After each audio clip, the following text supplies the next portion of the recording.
Shalom, salam sejahtera bagi kita semua. Perkenalkan, nama saya Jesse Triawae, NIM 2314 2011 27 dari kelas A4 Fakultas Keperawatan Universitas Pembangunan Indonesia Manado. Tujuan saya membuat video ini yaitu untuk memenuhi ujian tengah semester dari mata kuliah Falsafah dan Teori Keperawatan dengan dosen pengampu Dr. Wiwit C. Haryanto, Escape Nurse MMR. Saya akan membawakan materi dengan judul Paradigma Keperawatan. Sebelum itu, mari kita mulai dengan definisi paradigma keperawatan.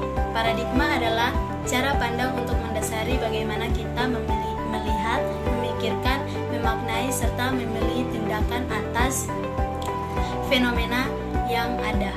Sedangkan paradigma keperawatan adalah pandangan global yang dianut oleh kelompok ilmiah keperawatan atau hubungan berbagai teori yang membentuk suatu susunan dan mengatur hubungan antara teori tersebut guna mengembangkan model konseptual dan teori-teori keperawatan sebagai kerangka kerja keperawatan. Dalam paradigma keperawatan, kita mengenal 4 unsur yang terdiri dari keperawatan itu sendiri, klien atau manusia, sehat sakit, dan lingkungan. Keempat komponen tersebut sering berkaitan dengan sebuah teori keperawatan dan menjadi hal yang tidak dapat dipisahkan dalam mengembangkan teori dan konsep keperawatan. Kemudian keperawatan merupakan bentuk layanan kesehatan profesional yang merupakan bagian integral dari kesehatan berdasarkan ilmu dan kiat. Dalam profesi keperawatan tidak dapat dipisahkan dari profesi kesehatan, mempunyai beberapa tujuan yang jelas dan fungsi utamanya membantu klien baik sakit maupun sehat guna mencapai derajat kesehatan yang optimal. Dan intervensi keperawatan dilakukan melalui upaya promotif, preventif, dan kuratif dan rehabilitatif sesuai wewenang tanggung jawab dan etika profesi. Ini merupakan hakikat keperawatan itu sendiri.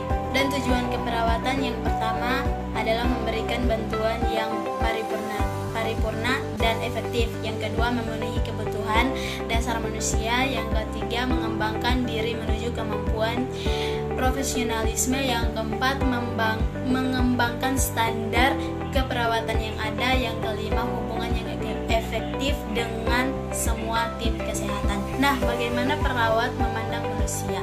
Jadi ada beberapa pandangan yang didefinisikan bagaimana tentang manusia yang merupakan atau manusia memiliki permasalahan yang multikompleks. Umumnya manusia sendiri tidak mampu mengetahui hakikat secara keseluruhan tentang kebutuhannya. Kemudian manusia dari sudut pandang keperawatan, yaitu yang pertama manusia sebagai makhluk yang unik, yang kedua sebagai sistem adaptif, yang ketiga sebagai makhluk holistik. Kemudian manusia sebagai klien dalam layanan keperawatan, yaitu sebagai individu, keluarga, dan masyarakat.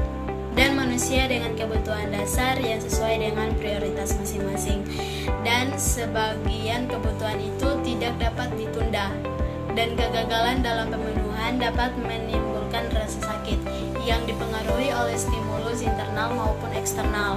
Terakhir, selalu berusaha memenuhi kebutuhan dengan segera. Sekian dan terima kasih. Semoga video ini bisa bermanfaat bagi